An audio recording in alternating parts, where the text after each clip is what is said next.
우리에게 큰 은혜를 베풀어 주신 날입니다.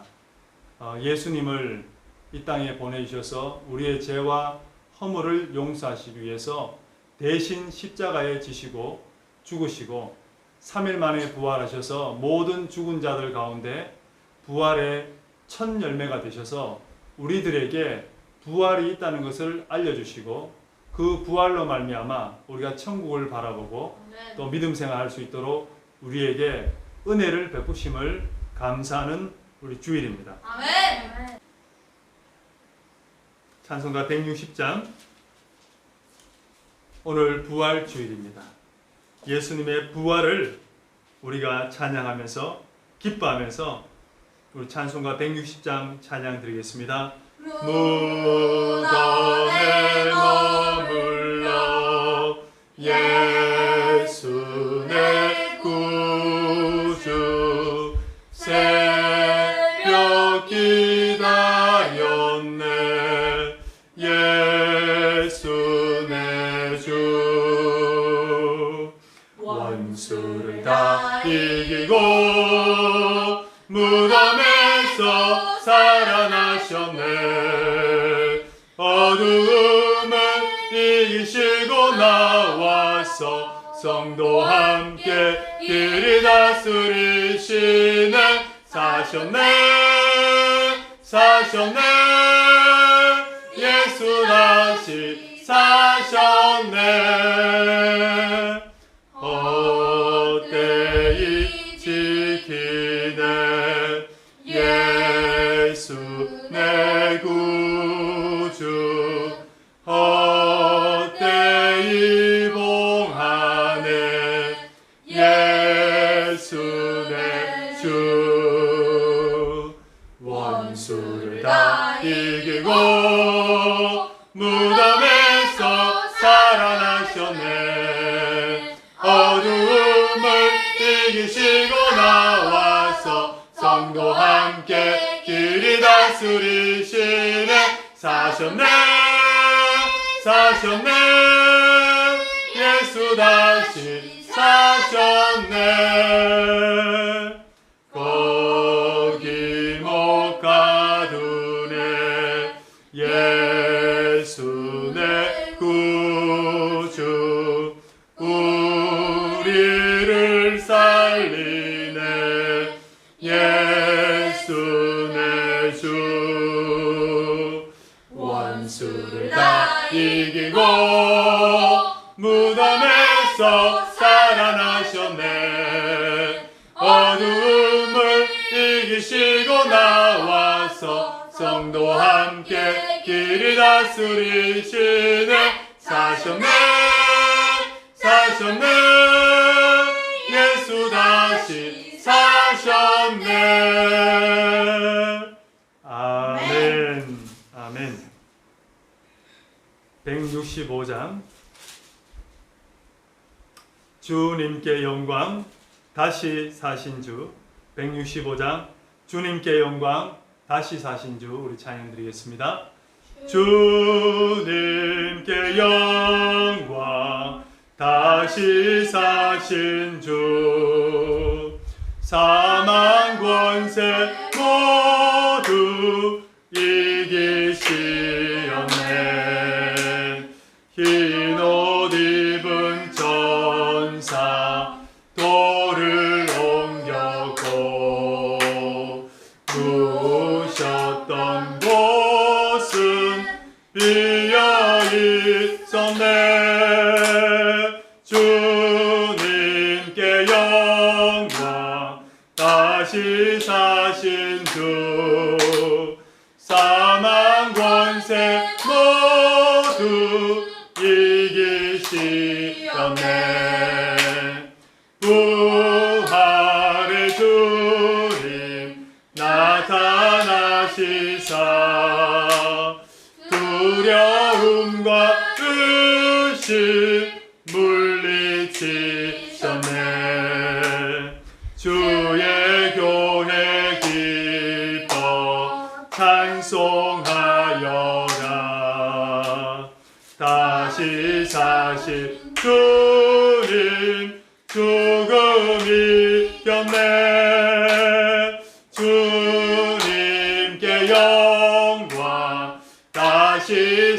사신 주 사망 권세 모두 이기시었네. 생명의 임금 영광의 주님, 주님 없는 삶은 헛될 뿐이라. 주의 사랑으로 세상 이기고 요단 건너 본향 가게 하소서. 주님께 영광 다시 사신 주 사망 권세 모두 이기시었네. 아멘. 찬송가 180장. 예수님께서 이 땅에 오셨고 또 예수님께서 부활 승천하시고 예수님께서 왕권을 가지고 심판주로 다시 오실 줄 믿습니다. 우리 한번 180장 하나님의 나팔 소리 우리 힘차게 찬양드리겠습니다. 하나님의 나팔 소리 전지 진동할 때에 예수 영광 중에 굿하시고 전사들을 세계 만국 모든 곳에 보내요 구원받은 성도들을 모으리. 나팔 불때 나의 이름 나팔 불때 나의 이름 나팔 불때 나의 이름 부를 때에 잔치 참여하겠네. 무덤 속에 잠자던 자 그때 다시 일어나 영화로운 부활 승리 얻으리. 주가 택한 모든 성도 굿하고 올라가 공중에서 주의 얼굴 배우리. 나팔 불때 나의 이름 나팔 불때 나의 이름 나팔 불때 나의 이름 부를 때에 잔치 참여하겠네. 주님 다시 오실 날을 우리 알 수 없으니 항상 기도하고 깨어 있어서 기쁨으로 보좌 앞에 우리 나가서도록 그때까지 참고 기다리겠네. 나팔 불때 나의 이름 나팔 불때 나의 이름 나팔 불때 나의 이름 부를 때에 잔치 참여. 나팔 불때 나팔 불때 나의 이름 나팔 불때 나의 이름 나팔 불때 나의 이름 부를 때에 잔치 참여하겠네. 아멘. 이 시간 우리 부활주일 예배를 위해서 함께 같이 기도하실 때에 오늘 하나님 지난 주간은 종료주일 고난주간으로 우리가 지내면서 저희들 예수님께서 이 땅에 오셔서 또 아버지 천국 복음을 전하시고 회개를 명하시고 그리고 또 그 예수님께서 이 땅 가운데 있는 하나님께서 지으신 인간을 불쌍히 여기셔서 그들의 심판받을 수밖에 없고 그들의 죽을 수밖에 없는 그런 지옥 불못에 빠질 인생인 것을 아시고 불쌍히 여기셔서 예수님이 이 땅에서 고난을 받으시고 로마 병정의 채찍을 맞으시고 침뱉음을 당하시고 결국에는 대제사장들과 하나님의 자손이라는 유대인들이 그 하나님이신 예수님을 빌라도의 손을 빌어서 십자가에 못 박혀 죽이는 그런 사건을 저지르며 예수님께서는 구속사적인 관점에서 우리를 아버지 구원하시기 위해서 십자가를 대신 지시고 우리의 죄를 짊어지시고 십자가의 죽으심을 말미암아 우리가 죄 용서함을 받고 또 부활하심으로 말미암아 우리가 부활하는 그런 아버지 사건을 우리가 경험하고 믿게 되었습니다. 오늘 아버지 예수님께서 부활하셨는데 부활이 없다면 우리의 믿음과 우리의 모든 신앙생활은 헛되고 헛되다고 말씀하셨습니다. 정말 하나님 아버지, 저희들의 그 믿음의 종국인 부활과 저 천국을 아버지 열어주심을 감사드리고, 주님도 부활 승천하셔서 하나님 우편에 계시고 우리도 아버지 예수 그리스도를 따라 부활할 때에 천국에 가게 될 줄 믿습니다. 그 은혜에 감사하며 정말 이 부활 생명, 부활의 복음을 아버지시여 이 캄보디아 땅에 증거하며 그들도 부활의 때가 있다는 것을 알려주며, 그 길을 가기 위해서는, 생명의 길로 가기 위해서는 오직 예수 그리스도만이 그 길이라는 것을 우리가 담대히 전할 수 있는 우리가 될 수 있도록 다시 한번 부활절 때 다짐하고, 또 아버지시여 우리가 실천할 수 있도록 주여 도와주시옵소서. 이 땅 캄보디아는 얼마 전 3차 지역 감염으로 인하여서 이제는 아버지 저녁 8시부터 새벽 5시까지 통금이 이제 실시가 되었고, 그리고 이제 더 아버지 시장과 큰 모든 모임들이 다 폐하게 되고 작은 종교 모임까지도 다 금지가 되었습니다.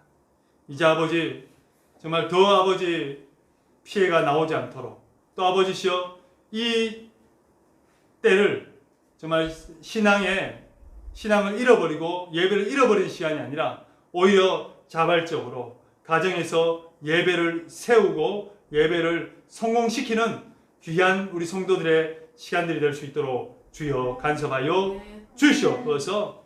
그리고 하나님, 이번 일을 통해서 캄보디아 땅의 복음 전파가 정말 멈추어지지 않도록 주여 도와주시고, 하나님의 은혜가 아버지 임하게 해주셔서 속히 아버지 코로나로 인하여서 어려움받고 고통받고 있는 환자들과, 그리고 병상에 누워있는, 그리고 또 아버지 장사나 사업을 하지 못해서 정말 어려움에 처해 있는 그런 분들을 주님 돌아봐 주시고 속히 아버지 회복될 수 있도록 역사하여 주시옵소서.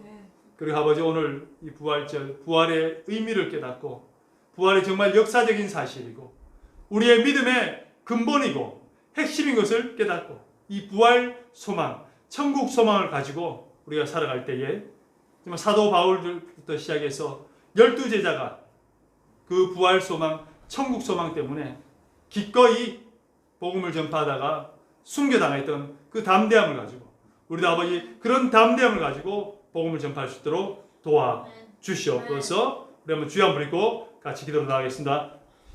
사랑의 하나님 감사합니다. 우리의 죄 용서를 허락하여 주시기 위해서 예수님이 십자가에서 산 제물로 주님께 하나님께 죄 씻음을 받는 아버지 제물로 그 몸을 드리시고 또 아버지시여 죽임을 당하시고 물과 피를 쏟으시면서 우리를 사랑하신 예수님 감사합니다. 또한 아버지시여 무덤의 아버지 장사된 지 3일 만에 부활하셔서 우리의 소망이 없고 우리에게 전혀 희망이 없는 우리들에게 부활을 알려주시고 또 많은 죽은 자들 가운데서 부활의 첫 열매가 되셔서 예수님께 붙은 자들은 모두가 예수님처럼 부활한다는 것을 믿게 하시고 부활 소망을 우리에게 주심을 감사를 드립니다. 하나님, 우리는 처음부터 원죄로 죄를 지었던 죄가 있었고 그로 말미암아 죄를 범할 수밖에 없었던 자들이었고 심판받아서 지옥 불구덩이에 떨어질 수밖에 없는 우리들을 주님께서 아버지시여 우리의 죄를 용서해 주시고 우리를 위해서 죽으시고 우리를 위해서 부활하셔서 참된 소망을 갖게 하심을 감사를 드립니다. 정말 사망에서 생명으로 옮겼고 지옥에서 천국으로 옮기신 큰 사건을 우리에게 알려주심을 감사를 드립니다. 이것은 아버지 기독교 사상 중에 기독교 신앙 중에 가장 큰 아버지 우리의 믿음이요 우리가 알아야 될 중요한 아버지 믿음의 내용입니다.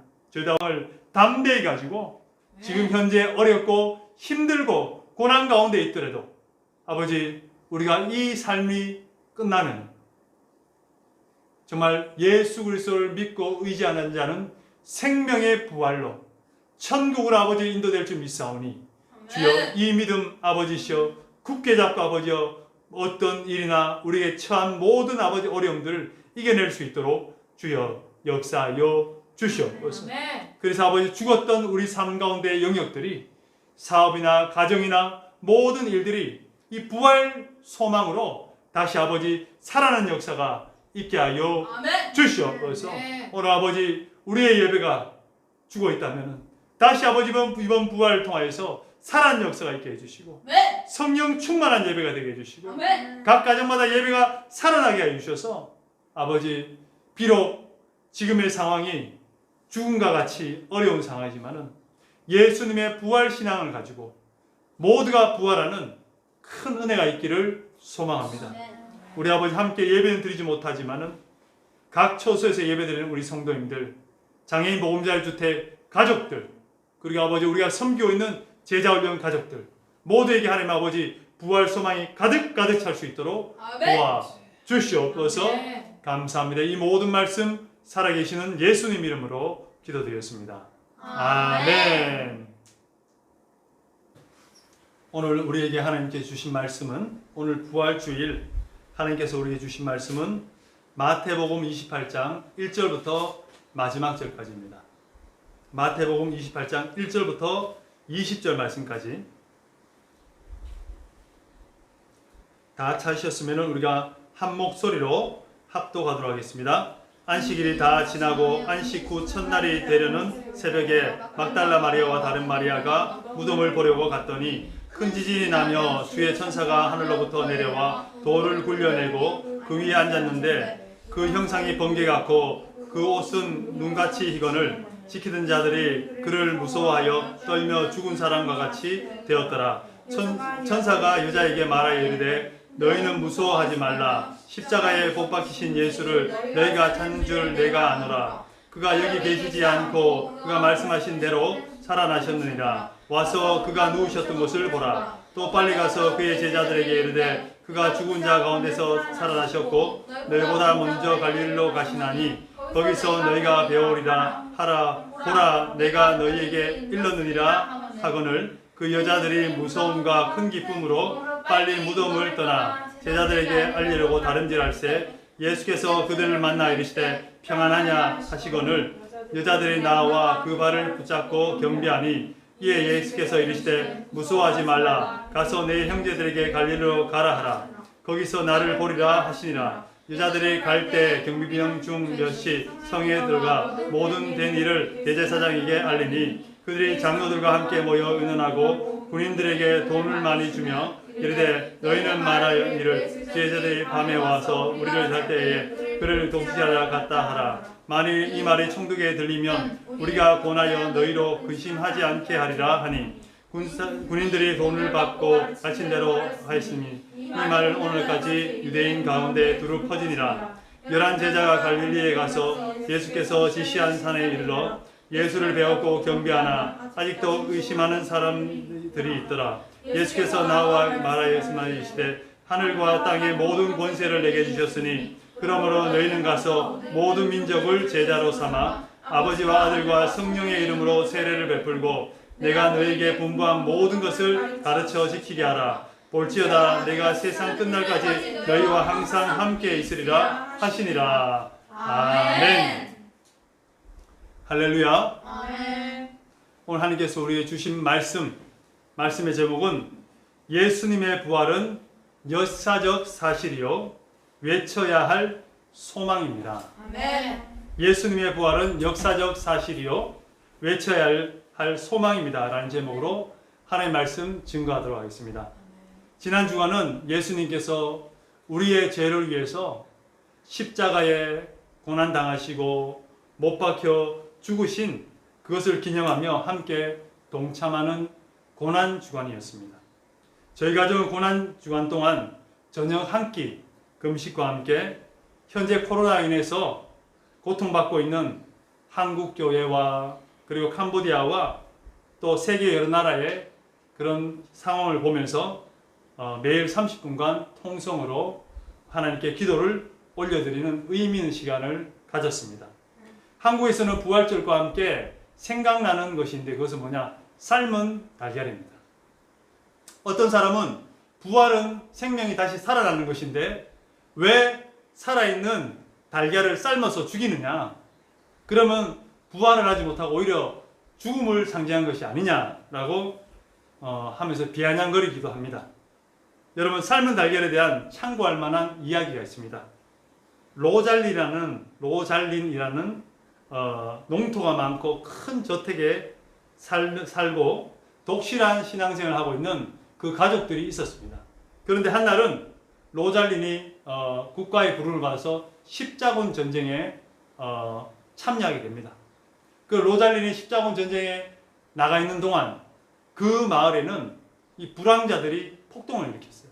그래서 마을을 불태우고 재산이 있는 사람들을 빼앗고 괴롭히면서 그렇게 사람들을 재산을 다 빼앗았어요. 그랬더니 하루아침에 잘 살던 로잘린 아내와 그의 식구들이 다 쫓겨나서 빈털터리가 된 거예요. 그래서 이 마을을 떠나고 이 마을을 떠나서 숨어서 다른 마을로 갔어요.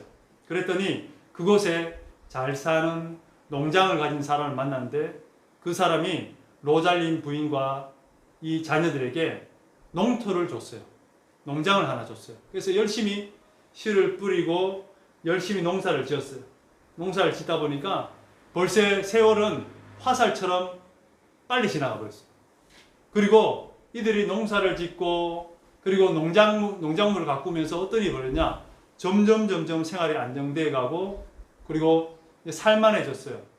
그때 부활절을 맞이했을 때 로잘린 부인은요, 그때 쿠키를 굽고 빵을 굽고 그리고 닭들이 낳은 달걀을 가지고 삶아가지고 그 삶은 달걀에다가 사랑의 하나님을 의지하십시오. 사랑의 하나님을 의지하십시오라는 글을 이 삶은 달걀 그때 써가지고 준비했어요. 그리고 그때 이제 부활절 당일날 마을에 있는 아이들과 또 부인들을 다 불러가지고 초대했어요. 그러면서 그가 얘기합니다. 왜 당신들을 우리 집에 불렀냐 하면은 오늘이 예수님의 부활절입니다. 그래서 이 부활절을 기념하기 위해서 여러분들을 위해서 준비했습니다. 특히 이 달걀을 보면 달걀에 우리가 쓴 것이 있는데 이것은 우리 집의 교훈입니다. 우리 집안에서 내려오는 믿음의 교훈이면서 사랑의 하나님을 의지하십시오라는 글귀를 쓴 계란을 나눠줬어요. 다 나눴어요. 그래서 행복하게 즐겁게 먹고 마시면서 있다가 사람 다 이제 집으로 돌아갔어요. 근데 한 아이가 저기에 삐죽이 써 있는 거예요.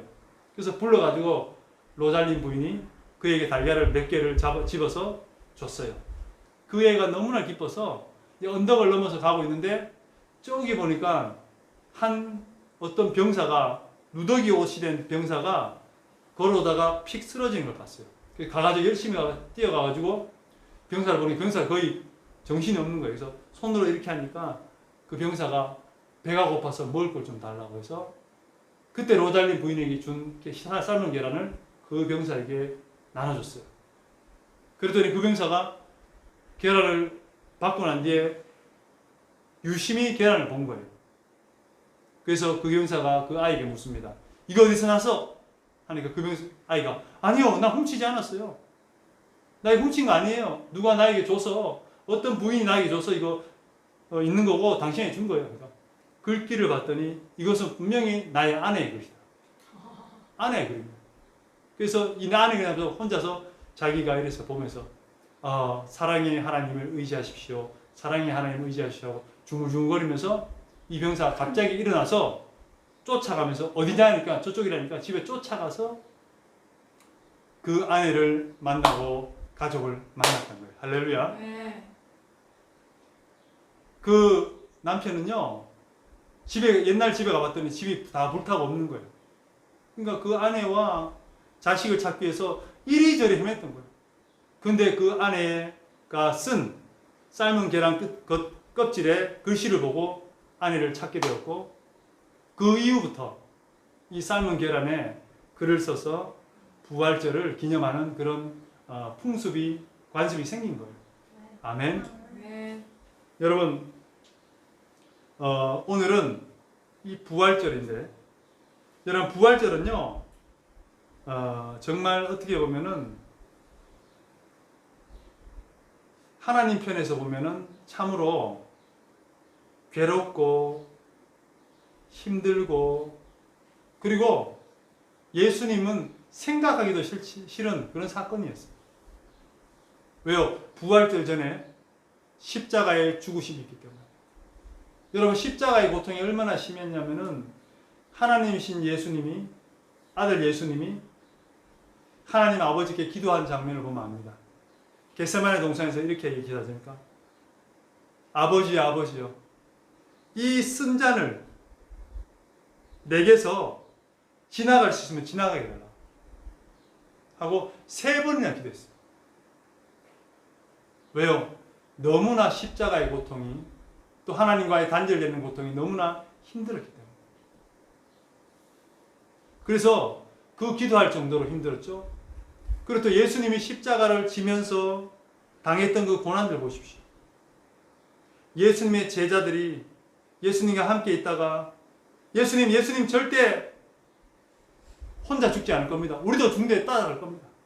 예수님 절대 그런 일이 일어나지 않을 겁니다. 왜요? 예수님이 이렇게 해서 한참 최후의 만찬 때나 같이 있을 때 뭡니까? 내가 유대인들 이 종교 지도자한테 잡혀가서 십자가에 못 박혀 죽을 것이다.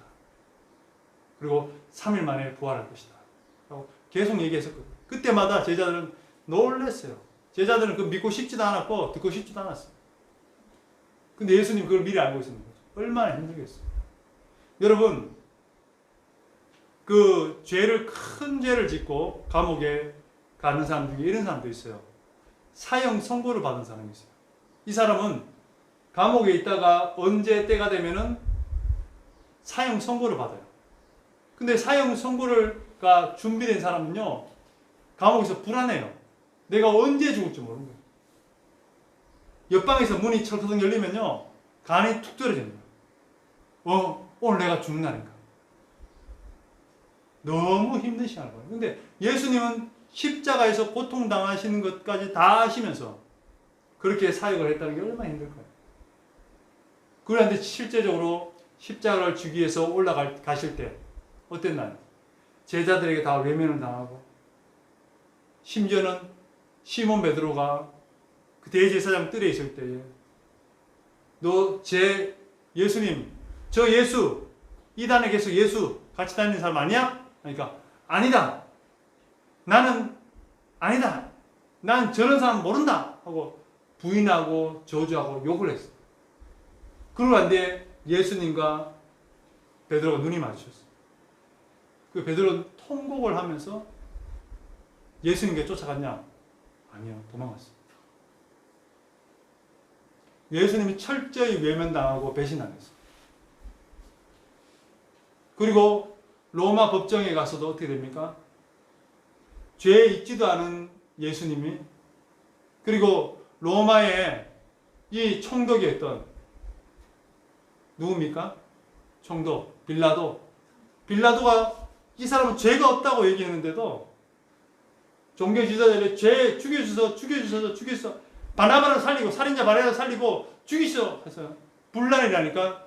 종교적으로나 윤리적으로는 전혀 문제가 없는데 뭡니까? 정치적으로 예수님은 죽임을 당하십니다. 십자가에 어떻게 합니까? 브라이도리아라는 그 뜰에서 채찍에 맞으시면서, 전갈에 맞으시면서, 몸이 뜯기고 갈비가 부러지면서, 가시명을 쓰시면서 그렇게 고난을 당하지 않습니까? 침뱉음을 당하시면서, 조롱을 당하시면서. 그리고 또 골고다 언덕에 올라갈 때 이 무거운 걸 지고 40kg 되는 그걸 지고 몸이 다 부러진 상태에서 지고 피와 물을 쏟으시면서 그 십자가를 지시고 올라가셨다. 또 십자가 상에서 어떻게 됩니까? 두 손에 못이 박히고 두 발에 못이 박히면서 그때 너무 힘드시니까 뭡니까? 예수님이 나의 하나님이여 나의 하나님이여 어찌 나를 버리시나이까. 얼마나 하나님과의 단절과 하나님과의 이 고난 때문에, 고통 때문에 하나님께 탄식하는 그 장면이 나와요. 그리고 마지막에는 다 이루었다. 할렐루야. 하나님이 이제 구원의 역사를 이루신 거죠. 여러분, 이것이 뭡니까? 십자가의 고난과 또 부활 전에의 있었던 일이에요. 그리고 또 3일 동안 어디 계셨습니까? 무덤에 계셨죠. 그래서 무덤에 계시면서 또 뭐 지옥 강하라 해서 지옥에 있는 영혼들에게 복음을 전했다는 내용도 있고 뭐 여러 가지 있지만은 예수님은 그냥 무덤에 계시지 않았어요. 우리 인류를 구원하기 위해서 많은 그런 사역을 감당했으리라 생각이 됩니다. 그리고 여러분 드디어 예수님이 모든 죽은 자들 가운데서 부활하신 줄 믿습니다. 아멘. 자, 그러면 여러분 우리가 이제 이 부활에 대해서 얘기하면 사람들이 믿지 않아요. 성경에는 믿지 못할 일들이 많은데 특히 한 가지 뭐냐? 죽었다가 살아나는 것을 믿지 않아요. 근데 성경에는 왜 부활을 기록해 놨을까요? 그냥 성경에 있잖아요. 보통 소설책이나 아니면 다른 좋은 책들처럼 사람들이 이해하고 믿을 만한 책만, 내용만 쓰면은 이 성경은요, 누구나 믿을 거예요. 근데 왜 꼭 부활을 적어 놨을까요?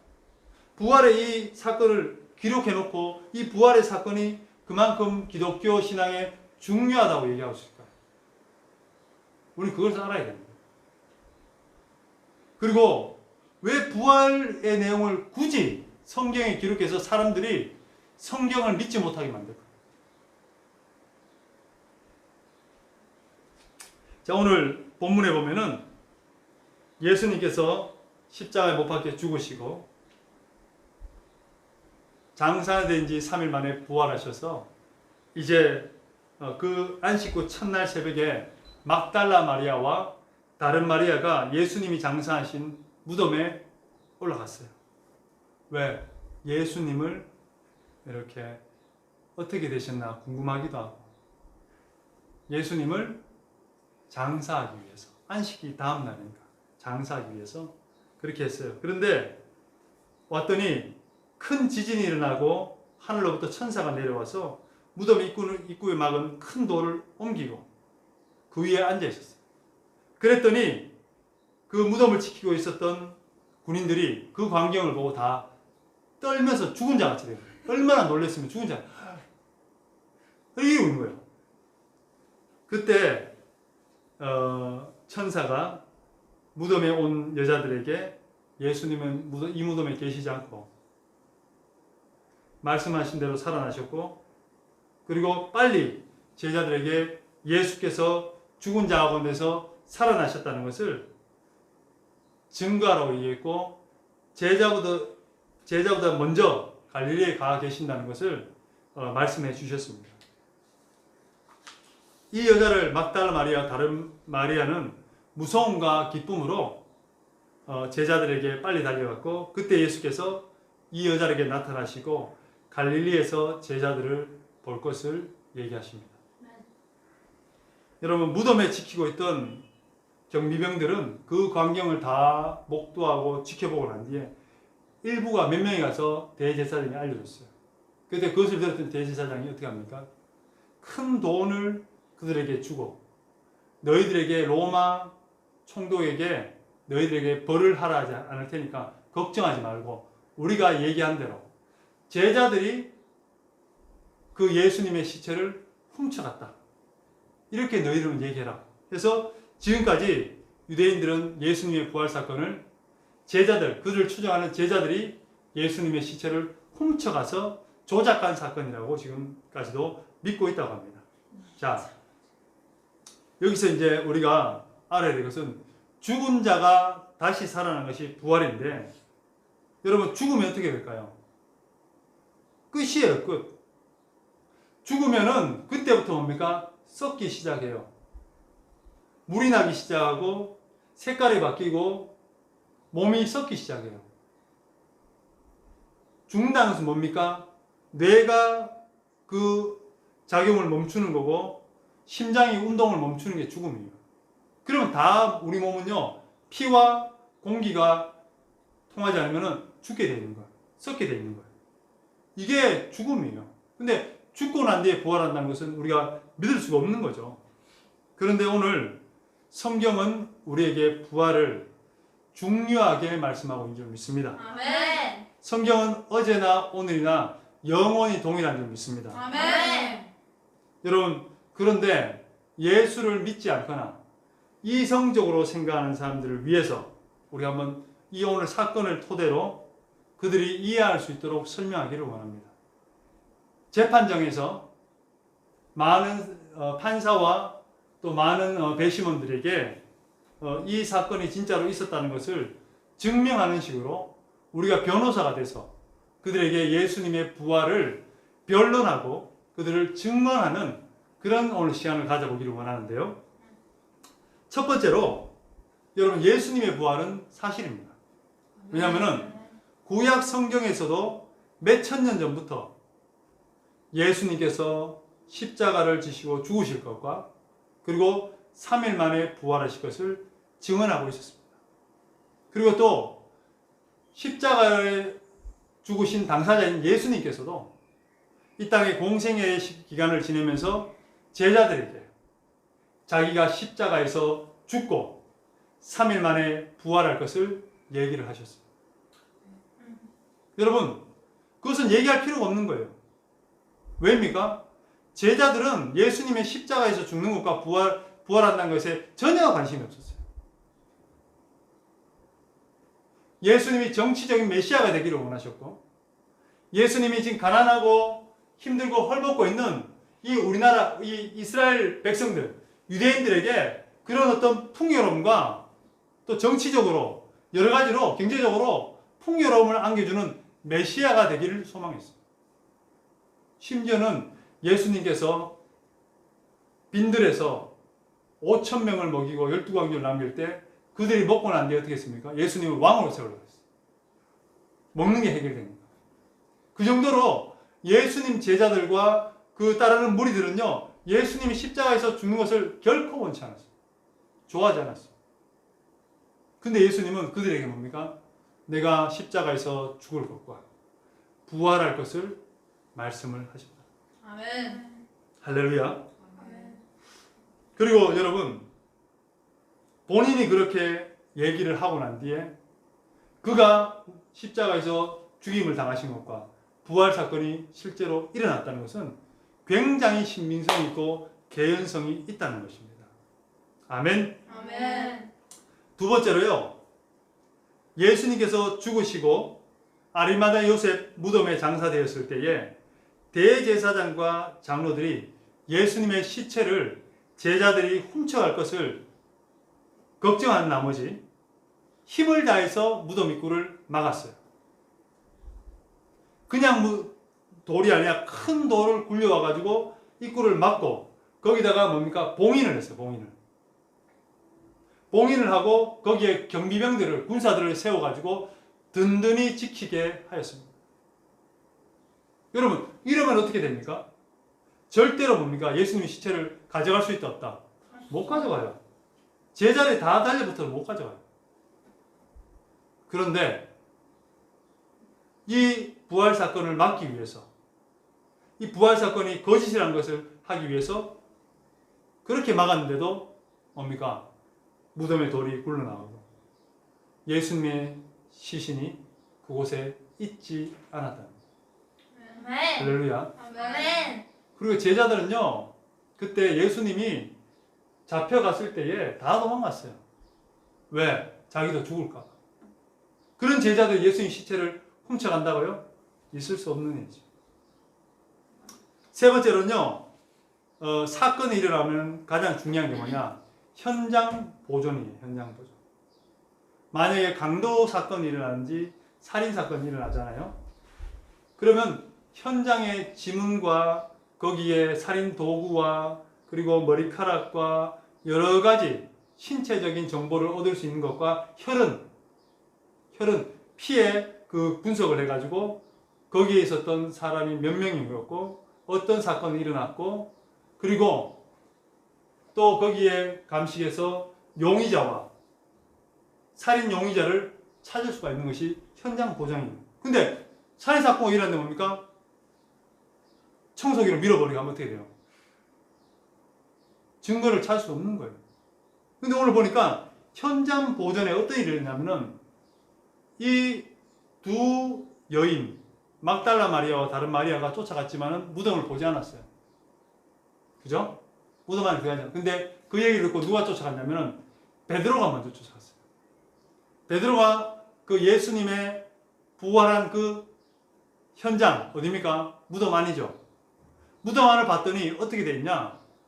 그 세마포로 머리를 감고 그리고 몸을 감았는데 그 세마포에 감겨있는 그것이 있잖아요. 이 세마포에 감겨있는 모양이 그대로 있었다는 거예요. 예수님이 누워있는 그 장소에 머리에 세마포 묶여있는 것이 그대로 머리 위치에 있고 몸에 묶여있는 것이 몸 위치에 그대로 있는 거예요. 이건 뭘 얘기하냐? 예수님이 누가 일어나서 예수님을 데려갔으면 어떻게 됩니까? 세마포시 없어야 되죠.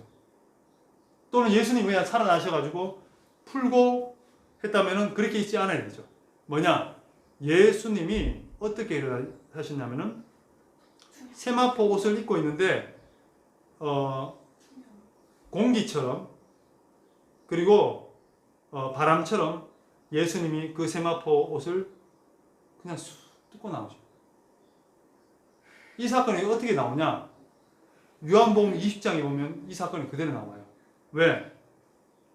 제자들이 유대인들을 두려워해서 왜? 대제사장과 서기관과 바리새인과 이 사람들이 자기를 잡으면은 숨겨 죽어야 돼요. 예수님 쫓아가면 잡고 죽이거든요. 그때 숨어서 문을 잠그고 있었는데 문을 딱 잠그고 있어요. 근데 예수님 뭡니까? 문을 통과해서 제자들 가운데 오셨어요. 이것을 보면 부활하신 예수님의 몸을 아시겠죠. 그러니까 부활하신 예수님은 세마포 옷을요 그냥 통과하셔서 부활하신 거예요. 그러니까 그대로 있는 거예요. 그러니까 사건 현장은 뭡니까? 예수님이 부활하셔서 부활의 몸으로 그대로 통과해서 일어나셨다는 것을 우리는 추측하고 생각할 수 있다는 거예요. 자, 그리고 여러분 제자들이 너무나 많이 예수님의 부활을 목격했어요. 베드로가 그것을 보고 쫓아가서 했더니 갈릴리에서 예수님 만났어요. 그리고 제자들이 두려워할 때에 예수님 나타나셔가지고 못자국과 창자국을 보여주셨어요. 제자들이 너무나 기뻐했어요. 왜? 예수님 부활하신 게 맞거든. 근데 그 중에서는 믿지 않은 자도 있었어요. 누구요? 도마는 그렇지 않습니까? 내가 손가락으로 못자국에 넣어보고 내가 손을 내밀어서 창자국이 진짜 있는지 만져보고 난 뒤에 그때 나는 예수님이 부활한 걸 믿겠다 했더니 예수님이 나타나셔가지고 도마에게 너는 믿지 않은 자가 믿는 자가 되라 하잖아요. 그리고 보지 않고 믿는 자들이 더 큰 복을 받는다고 말씀하셨어요. 아멘. 그리고 예수님을 따르는 많은 무리들이 뭡니까? 예수님의 부활을 바라봤어요. 그리고 감난산에서 승천하신까지 다 목격했어요. 증인들이 너무나 많아요. 그럼 이거는 굳이 부인할 수 없는 뭡니까? 사실이라는 거죠. 자, 좋다 이거예요. 지금까지 모든 것을 제자들과 제자들의 따르는 많은 무리들이 다 거짓말 쳤다고 쳐요. 입을 맞춰서. 야, 우리 예수님 본 걸로 하자. 예수님 이렇게 한 걸로 하자. 예수님 부활한 걸로 하자. 입을 다 맞췄어요. 그죠? 맞출 수 있죠? 가정을 하면. 그런데 맞출 수 없는 게 있어요. 내가 거짓말을 했잖아요. 예수님이 십자가에 못 박혀 돌아가시고 3일 만에 부활하셨습니다. 라는 거를 사람들이 얘기를 했어요. 근데 중요한 건 뭔지 압니까? 자기가 거짓말인 거 알아. 안 봤어, 자기는. 자기 말이 거짓말이야. 근데 그 말 때문에 자기가 죽는다면 거짓말 할까요? 자기가 거짓말을 하는데 이 거짓말을 자기가 하면서 이 말을 거짓말하면서 자기가 숨겨당할 수 있을까요? 제자들은요. 모든 제자, 특별히 12제자는요. 어떻게 했냐? 예수님은 하나님의 아들이시고 그리스도시고 여러분들이 십자가에 못 박혀 죽으신 그 예수님을 하나님은 3일 만에 살리셔서 예수님 부활하셨습니다 라고 증거하면서 제자를 어떻게 했냐? 순교를 당했어요. 12제자를 다 순교당했어요. 베드로는요, 로마에서 거꾸로 십자가에 못 박혀서 순교를 당합니다. 거짓말했으면 순교했을까요? 자기 말이 거짓말인데 왜 순교당해요? 내 말이 거짓말인 줄 알아. 거짓말 나 안 봤어. 거짓말이야. 근데 그 거짓말을 증거하다가 자기가 죽음의 위협이나 이걸 당할 때 어떻게 합니까? 끝까지 굽히지 않고 예수님 부활하셨어요 할 때 순교당했어요. 가능해요? 불가능해요. 요한은요, 소아시아 아시아 터키 지역에서 증거하다가 도메티아누스 황제에 의해서 끓는 기름 솥에 들어갔다가 죽지 않고 나왔어요. 그런데 그 후에 밤모습에 유배돼서 사실상 뭡니까? 요한계시록까지 쓰시고 그 자체가 순교라 할 수 있죠. 그리고 야고보는요, 목이 잘려서 순교당하고, 안드레는 붙들려서 X자 십자가에 달려서 순교를 하고, 빌립은 채찍을 당하시고 감옥에 갇혔다가 기둥에 매달려서 순교를 당하고, 그리고 시몬은 페르시아에서 거꾸로 매달린 채 순교를 당하고, 바돌로메, 나다넬은요 산채로 살가죽이 벗겨져 가지고 십자가에 못 박혔고 머리를 잘려서 순교당했어요. 마태는요 태국의 파티아와 에디오피아에서 복음을 전하다가 미늘창이라는 창, 새가다 된 창에 질려가 순교당하고, 마띠아는 터키 가파도기아에서 복음을 전하다가 돌팔매로 죽지 않아서 목이 잘려서 순교를 당하고, 야고보도 도마도 모두가 정말 끔찍한 순교를 당했어요. 근데 거기서 자기가 끝까지 자기 말이 거짓말인데 그 거짓말을 주장하다가 너 그거 주장하는 거 거부하거나 그것이 아니라고 얘기하면 살려준다고 얘기하지 않았을까요? 고문당할 때. 근데 그는요 끝까지, 왜요?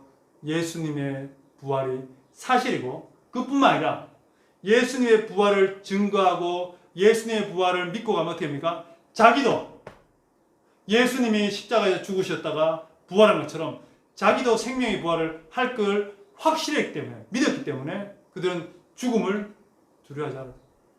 할렐루야. 왜? 그걸 봤기 때문에.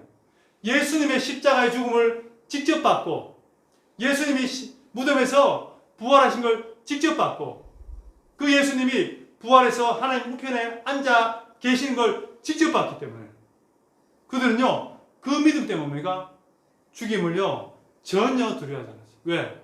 나도 예수님의 부활처럼 부활할 겁니다. 아멘. 아멘. 여러분, 이렇게 되면 이제 더 이상 예수님이 부활했다는 것에 대해서 믿지 않을 수 있어요? 사실입니다. 이거는 법정에서 변호사가 얘기해도 사실이에요. 왜요? 증거가 있고 증인이 있고 그 증인이 살아간 삶이 있어요. 결과가. 사실입니다. 근데 요즘 아직 부활을 믿지 않고, 부활이 예수님 부활한 거 나하고 뭔 상관이야? 이렇게 얘기합니다. 심지어는 그리스도인들까지 그렇게. 예수님의 부활이 나하고 뭔 상관이야? 여러분, 정말 모르는 상관.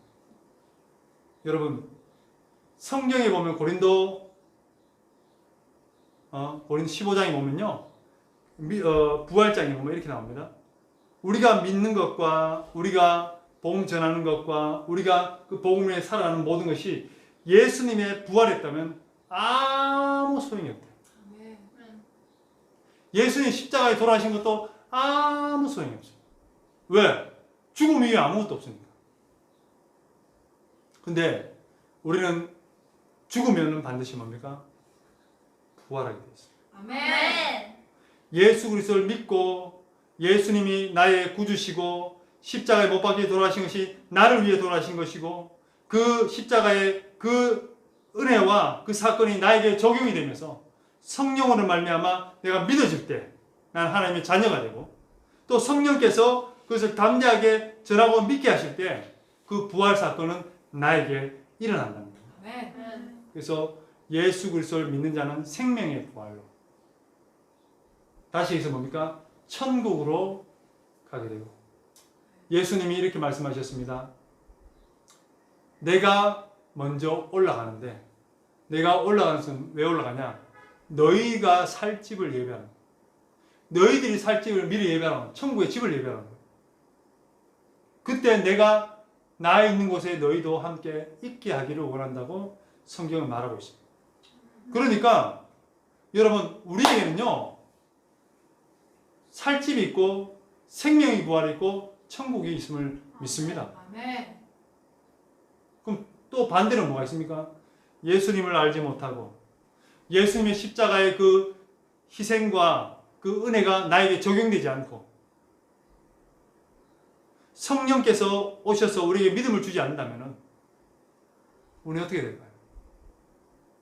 사망의 부활로 나아갑니다. 예수를 믿지 못하고 예수님을 기뻐하지 않은 그 자들이 가는 곳이 있다는 게 뭡니까? 사망의 부활, 그것 지옥불로 간다. 여러분, 우리는요, 이거는 말세 때 일어난 것이 아니라 우리가 당장 이 죽음을 맛보면요, 우리가 늙어서 죽건지 병들어 죽건지 사고 나서 죽든지 다 죽어요. 죽으면 바로 부활로 이어지는 거예요. 믿는 자는 생명의 부활로, 믿지 않은 사망의 부활로. 그럼 뭐가 필요한 거예요? 부활 소명이 가장 중요하다. 아멘. 할렐루야. 아멘. 그래서 여러분, 우리는 부활 소망이 가득 차야 돼요. 아멘. 신앙생활 하는 분들이 오늘 내 삶, 내 가족, 내 사업, 내 건강, 내 거, 이 땅의 거와 현실만 바라보고 산다면 그 사람에게는 부활의 소망이 있을 수가 없어요. 있을 수가 없어요. 근데 이 땅에 있는 것은 잠시 잠깐이에요. 예수님은 이 땅의 삶을 위해서 오신 분이 아니에요. 목적은 뭡니까? 우리를 구원하시고 우리의 영혼을 어디에 가게 해요? 예수님 가 계신 저 천국을 인도하기 위해서 예수님은 오신 분이에요. 우리가 좋은 차 타고 좋은 집에 살고 좋은 거 먹고 좋은 삶을 살고 그런 삶을 살게 하기 위해서 예수님이 오신 게 아니에요. 물론 그런 삶을 주 예수 그리스도 안에서 누리면 너무나 행복하고 좋죠. 하지만 마지막은 뭡니까? 이 땅은 뭡니까?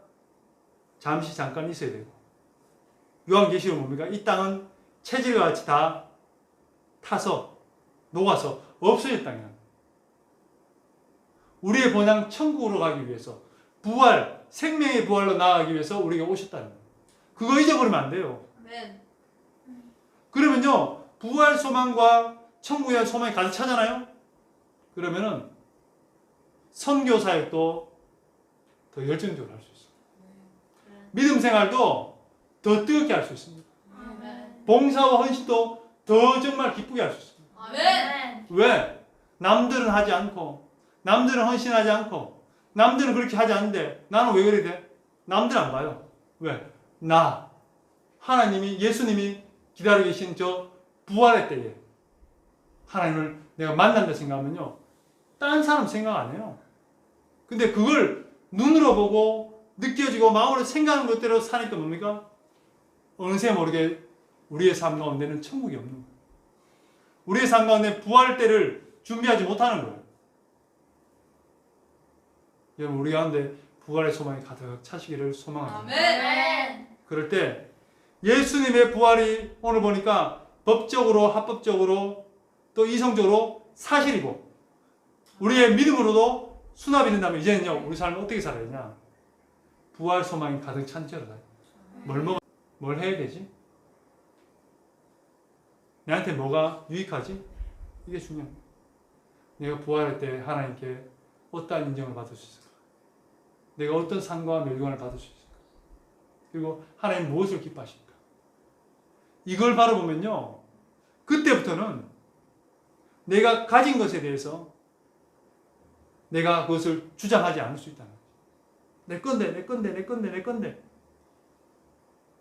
그러면 그런 사람들은 부활의 소망이 상대적으로 뭡니까? 약하거나 적어진다. 아멘. 이 땅에 매여 있다. 예수님의 제자는 적어도요.